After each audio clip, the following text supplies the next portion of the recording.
Hello everyone. Gagwego scano, agajangwa gagwego, jo hiwaje od gunonyo. Da ona dango diogod, de en od neojan, hawe ganon de guete. Let me start by extending our nation's condolences to the James Smith Cree Nation in Saskatchewan, Canada, where a recent mass stabbing spree left 10 people dead and 19 injured within the Cree Nation and surrounding community. We empathize with the pain they're feeling, and we pray their nation and their victims' families are able to find peace and healing in the horrible wake of events. Violent attacks against Native and Indigenous people cannot be tolerated, and it must be stopped. It's beyond time that all governments answer the call to protect Native people and our communities. More must be done. In that same vein, I want to thank our Seneca Nation Marshals for their strong response to the recent shooting incident in Indian Hill and their professionalism in carrying out my executive order at the property where the shooting took place. I also want to applaud the Marshals for their work with the outside agencies in identifying and apprehending an individual who had made a social media threat to our community in the days that followed the shooting. The individual was apprehended because someone followed the see something, say something approach mentioned by our Chief Marshal, Travis Jefferson. As Senecas, we all must take an active role in helping protect our community. Crime and violence have no place in our nation, so let's keep working together to keep the nation and one another safe. I hope everyone who came to enjoy the Fall Festival in Cattaraugus had a wonderful time. It was great to see so many families and people of every age coming together to celebrate our community, our culture, and our traditions.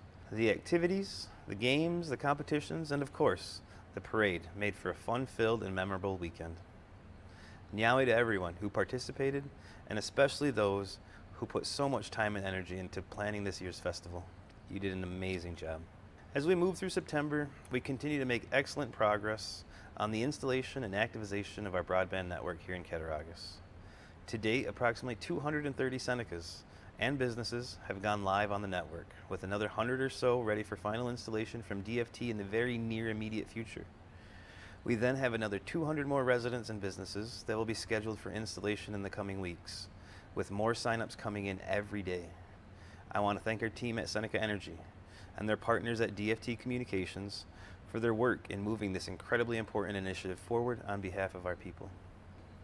Last week, leaders from Seneca Gaming Corporation hosted a number of Western New York business leaders and partners for an evening of conversation on our Stand with Seneca campaign. Nyawe to SGC Chairwoman Lori Quigley, President and CEO Kevin Nephew, and the board and management teams for helping educate the business community on what the Seneca Nation means to our region and how they can help stand with us. Our campaign has gotten off to a strong start and is definitely getting noticed by community members, business leaders, and elected officials. You may have heard the campaign's radio commercials, and the next round of TV ads will be airing soon. Remember to follow the campaign at standwithseneca.com and on our social media channels. Meanwhile, we have to continue our ongoing dialogue with New York regarding the compact matters and negotiations. Our nation will not rest until we have a fair compact that adequately recognizes our important contributions in Western New York and secures the future of our casino gaming operations. Speaking of SGC, the nation and the corporation are once again partnering with the Buffalo Bills, Sabres, and Bandits to present the One Buffalo Sports Day for Seneca Youth on Saturday, October the 8th from 9:30 to noon at the CCC. The day will be filled with football, hockey, and lacrosse activities, as well as some special guests for children aged 7 to 14. Registration is required, and the deadline to register is September the 30th. More information can be found on the Seneca Media Facebook page. Sticking with our area sports teams, the Buffalo Bisons are presenting Seneca Nation Kids Day at the ballpark this Saturday, September the 24th. Kids can come down to the field and watch the pregame warm-ups from 10 a.m. to 11 a.m. Visit with the team mascots and then stay to watch the game as they take on the Rochester Red Wings. Tickets and food vouchers are still available. More information is available through the Seneca Media Facebook page. I hope many of our families are enjoying these incredible opportunities to create special memories for our children. Of course, September also brings a number of important community events. Our community will gather for an annual Remember the Removal Walk and gathering on Saturday, September the 24th in Steamburg, recalling one of the darkest chapters in our nation's history, the forced removal of hundreds of Senecas from our homeland so the federal government could construct the Kinzua Dam. We'll never forget the heartbreak inflicted on our people nearly 60 years ago. It is a pain that is still with our nation and always will be. Next week on Friday, September the 30th, we'll gather in remembrance once again, this time for the victims and survivors of the Indian residential boarding school era. An Every Child Matters remembrance and healing event for Senecas will be held from 4 to 7 p.m. at the Sully Huff Heritage Center in Cattaraugus.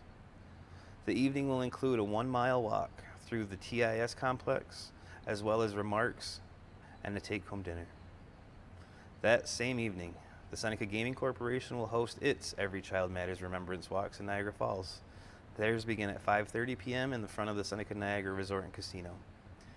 There will be a number of speakers and guests on hand for the walk, which will be followed by a mini social with Haudenosaunee dancers and singers.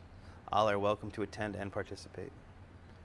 Our events are part of a growing number of Every Child Matters events taking place across the United States and Canada to bring awareness to the horrible treatment and abuse suffered by countless Native children at boarding schools across both countries. No matter where you are on September the 30th, please be sure to wear orange as an outward sign of remembrance of the victims and support for the survivors and communities, including ours, that still struggle with the pain, loss, and intergenerational trauma fostered by the residential schools. Finally, taking a look at the COVID numbers. We currently have 48 active cases in our community, 28 in Allegany and 20 here in Cattaraugus. Please continue to monitor yourselves and your loved ones for any signs and get tested if you're feeling or experiencing any symptoms. Bluestone testing appointments for Senecas can be made by calling 716-220-2442. The Seneca Nation Health System is planning vaccine clinics in both Cattaraugus and Allegany in the coming weeks, offering COVID vaccines and boosters as well as the flu vaccine. The Cattaraugus clinics are scheduled for Tuesday, September the 20th from 8:30 to 11 and Tuesday, October the 4th from 8:30 to 11:30.